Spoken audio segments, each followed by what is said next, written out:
So, Coach Bram, I would like to talk about behavior, buying behavior. Nice, okay. Alright. So, bagaimana pada waktu resesi yang sebelumnya kita melihat buying behavior?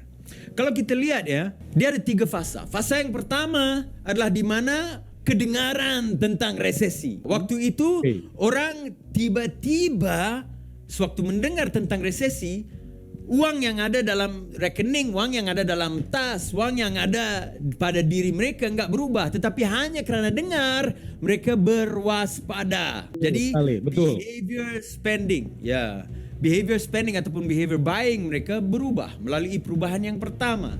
Jadi mereka memilih apa yang mau dibeli. Mereka mengurangkan pembelian mereka. Dan bukan berarti mereka stop buying ya. Betul Kan? ya? Gimana mau stop buying, Coach Bram? Gak masuk akal ya. Manusia punya keperluan, udah pasti harus buying. Jadi consumer itu harus consume. Manusia harus makan, harus pakai baju, harus ada pembelian. Mereka mempunyai keperluan. Jadi apabila kita dalam waktu yang enak, kayak sekarang, waktu yang enak, kita lihat kita punya market share. Market share kita sebanyak mana. Jadi kalau kamu lihat market share itu adalah market share kamu, dan kita masuk ke waktu resesi, apa yang akan menjadi kepada market? Market itu akan kompres, akan menjadi lebih kecil, akan menjadi lebih sedikit kerana putaran uang lebih sedikit. Kerana apa? Kerana orang udah mengurangkan pembelian. Apabila mengurangkan pembelian, apa yang berlaku? Pengambilan uang oleh perusahaan akan berkurangan. Jadi kuasa membeli menjadi kurang. 3 fasa. Alright? Jadi teman-teman, apa yang berlaku bukan orang berhenti membeli, tetapi orang lebih memilih untuk membeli yang mana satu. Jadi kita mempunyai 2 pilihan. Adakah kita mau stop spending? Adakah kita mau stop marketing? Adakah kita mau stop selling pada waktu resesi kerana kita enggak mau fight, kita enggak mau berjuang? Ataupun adakah kita mau berjuang dengan lebih pada ketika resesi? Pada ketika ada tantangan, kita harus berjuang dengan lebih. Dan resesi ini terbukti ya, tiap-tiap resesi, setelah habis resesinya, ada perusahaan yang menjadi top of market.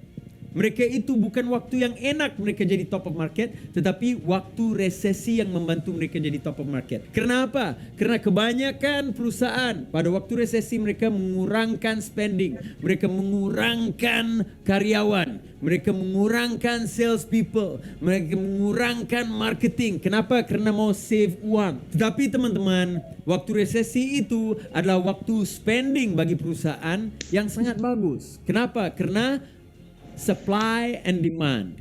Kalau enggak ada demand, maksudnya supply itu banyak.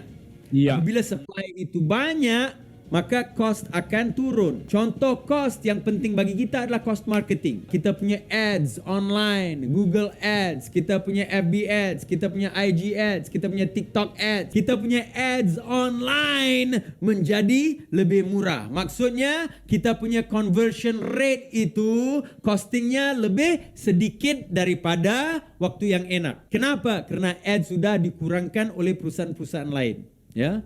Yang kedua teman-teman, even kita lihat kalau kamu itu perusahaan yang gede, kamu mau letak di television, di TV. TV juga lebih murah pada ketika itu. Radio lebih murah pada ketika itu. Billboard lebih murah pada ketika itu. Jadi teman-teman, apa yang berlaku?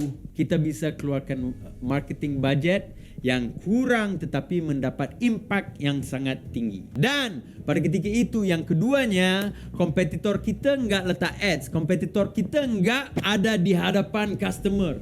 Jadi kita punya kompetitor tidak kelihatan.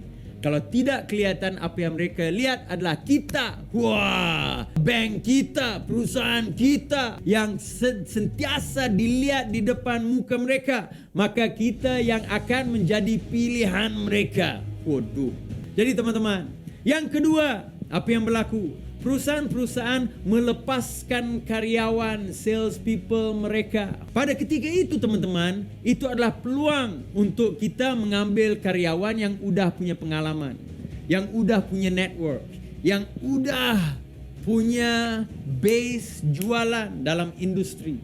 Dan pada ketika itu, Apabila kita mengambil mereka, kita otomatis mendapat market share mereka. Jadi teman-teman, kita lihat market share kita pada waktu yang enak. Ini adalah market share kita punya kompetitor kita, ya. Seluruhnya adalah seluruh market, seluruh kompetitor. Tapi yang kita fokus adalah direct kompetitor kita yang kita mau makan market dia, teman-teman. Kita mau makan market dia. Pada waktu yang enak, semua orang enak. Kita nggak bisa makan market dia. Tetapi pada waktu yang resesi, ini adalah peluang untuk kita meningkatkan marketing, meningkatkan jualan, dan makan market share orang lain. Walaupun market itu lebih kecil, tetapi jualan kita tetap sama. Kenapa? Karena kita makan market share kompetitor kita. Dan yang enak, yang bagus teman-teman adalah apabila resesi habis. Daripada pengalaman, resesi akan lasting 8 bulan hingga 1 tahun setengah maksimum, ya. Tetapi apabila market kembali kayak dulu, kita udah di hadapan customer. Customer udah lebih kenal kita dari kompetitor. Kita udah mempunyai sales people, karyawan yang daripada kompetitor-kompetitor kita, yang kita bisa gunakan mereka untuk tetap mempunyai market share yang itu. Jadi kalau the whole market, kalau seluruh market, ya, seluruh market daripada udah kecil menjadi lebih gede balik, kita tetap mempunyai market share kompetitor kita, teman-teman. Jadi itu peluang yang kita bisa ambil daripada resesi. Resesi ini bukan benda yang jelek, dia adalah benda yang bagus. Dia ada peluang yang bagus, dia ada sesuatu yang luar biasa untuk kita kalau kita fokus dengan cara yang bagus. Ya, teman-teman. Jadi tolong tulis dalam chat, kita mau makan apa kehilangan market share. Silakan, makan atau kehilangan. Tulis, makan katanya. Oke, yes. Tapi ramai orang lebih sikat katanya nih ya. Hajar gitu ya. Oke, Omar, kita nak tanya jawab dulu kah? Discuss atau Omar nak lanjut macam mana? Bisa. Oke, mungkin sedikit lagi. Teman-teman mau tahu lagi tentang resesinya? Strategi resesi, kalau mau angkat tangan. Kalau mau tahu lebih tentang diri saya, tentang Omar Sterling, angkat kedua-dua tangan Anda. Ya. Alright. So, teman-teman, insyaAllah saya doakan Anda semua makan lebih market share. Oke, jadi kita lihat kepada waktu resesi. Dan apakah kita punya strategi? Strategi yang pertama, teman-teman, ini saya simpulkan ya. Strategi yang pertama yang biasa akan berlaku adalah kita mau increase kita punya market presence. Bagaimana kita increase market presence? Maksudnya kita berada di hadapan mata, biji mata, bola mata kita punya customer, pelanggan, consumer. Bagaimana kita mau increase kita punya market presence, teman-teman? Apa yang kita harus lakukan? Bukan mengurangi budget marketing, bukan mengurangi marketing, teman-teman, tetapi kita fokus untuk optimize kita punya marketing. Karena pada ketika itu marketing adalah lebih murah, ads costing lebih murah, ya. Jadi kita jangan kurangkan kita punya budget marketing. Gak perlu increase juga kita punya budget marketing kalau marketing budget udah bagus. Tetapi menggunakan budget marketing yang sama, kita bisa di hadapan lebih banyak bola mata, ya. Kalau setuju angkat tangan. Yang kedua, apa yang harus kita lakukan? Action plan kita, ya. Increase customer engagement. Maksudnya apa? Maksudnya customer kita itu kita harus banyak ada bersama dengan mereka. Ya. Bagaimana caranya? Di antara caranya, attract key sales people daripada industri yang udah gak punya peluang di sana. Di sini kita attract mereka untuk join kita. Dan yang ketiga, bull in bear. Apa itu bull in bear? Kita tahu kalau market sedang bullish, bull, dia akan menaik. Bull bahasa Indonesia apa? Tolong tulis dalam komentar. Ya Frita, I love Omar. I nak tanya Mr. Omar. Bisa, sebentar lagi kita buka untuk pertanyaan. Sekalian semua bisa menanya. Sedikit aja lagi saya habiskan. Dan kita menanya semua soalan dan menjawab insya-Allah. Naik, Kebo, Banteng. Pam. Banteng Omar. Banteng. Isi Pavlo. Ya, gak apa-apa teman-teman. Untuk jualan, untuk strategi peningkatan sales, insyaAllah saya bisa menjadi guru. Tetapi untuk bahasa Indonesia, Andalah guru-guru saya. Ya, alright. Yes, bullshit me naik.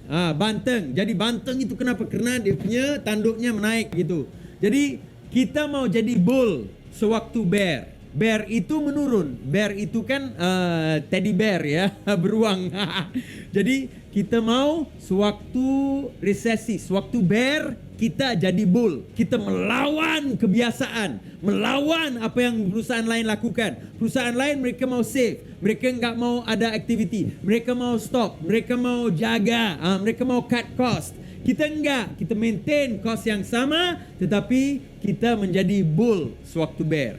Bagaimana caranya teman-teman? Kita increase kita punya target. Bukan kita turunin target, kita naikin target. Wah. Semua tulis naik target. Walaupun pada ketika itu sangat menakutkan. Menakutkan karyawan kita, sales people kita. Wah, gimana? Resesi, gak bisa naik target. Bos, jangan begini bos. Bagi turun target. Gak usah. Naikin targetnya. Orang kata shoot for the star.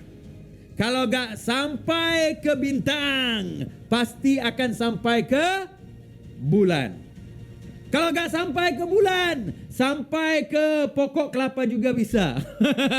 Jadi teman-teman, kita increase kita punya target. Memberikan mindset sales people kita bahwa mereka ini walaupun resesi, walaupun susah, walaupun tantangan, tetapi cari solusi, cari jalan, pasti ada jalan. Ya. Seterusnya action plan kita, adakah kita mau increase ataupun decrease? Ini adalah Anda yang harus buat keputusan. Tetapi tim kita, karyawan kita, sales people kita pasti mindset mereka merasakan loss, merasakan susah. Jadi kita harus create high performance. Kita harus inspire mereka, motivasi mereka, buatkan mereka yakin bahwa mereka bisa, buatkan mereka lebih agresif, give mereka fighting spirit, perjuangan pemikiran mereka. Bagaimana teman-teman? Training and inspiration. Kita bagi training kepada mereka, kita inspire mereka. Kita ajar mereka bagaimanakah teknik-teknik prospecting, bagaimanakah teknik-teknik marketing, bagaimanakah teknik-teknik untuk jadi magnet, menarik customer pelanggan ke arah kita. Yang kedua, apabila ada pelanggan udah sampai ke kita, udah DM kita, udah message kita, udah ada appointment, udah di hadapan kita, jangan merugikan peluang di hadapan Anda. Bagaimana? Kita harus mempunyai skill, teknik, strategi untuk closing mereka. Kita harus bisa close teman-teman. Salesforce kita harus bisa close. Mereka pun harus meningkatkan closing rate mereka supaya mereka itu mempunyai closing rate yang sangat tinggi. Ada customer di hadapan, mereka mempunyai skill dan teknik untuk close. Seterusnya teman-teman, increase excitement. Jadikan the whole kita punya perusahaan lebih excited lagi. Everybody merasakan bahwa inilah peluang kita dan mereka keluar untuk mencari bisnes yang lebih. Bagaimana teman-teman? Pada waktu resesi, karyawan kita, sales people kita faham kalau enggak ada peningkatan dalam mereka punya gaji, kalau enggak ada bonus, mereka faham. Jadi kita gunakan zero cost appreciation. Kita appreciate mereka dengan cara yang enggak keluar ongkos. Bagaimana teman-teman? Kita bagi apresiasi kepada mereka melalui spotlight mereka, melalui bagi nama dalam perusahaan kepada mereka, melalui kita selalu sebut-sebut pada mereka. Kalau kita itu bos yang gede, bos yang besar, kita biasanya gak pernah ketemu kita punya tim. Kita turun ke jalan dan kita ketemu sama mereka. Kita sendiri bagi mereka merasakan kehadiran kita. Jadi teman-teman, soalan saya adalah dalam resesi akan datang, apakah strategi Anda? Adakah Anda mau increase apa decrease? Tulis dalam chat, adakah Anda ready untuk increase apa decrease? Boleh ketik di situ, increase or decrease. Oke, ready to increase, Omar. Yes. Ya.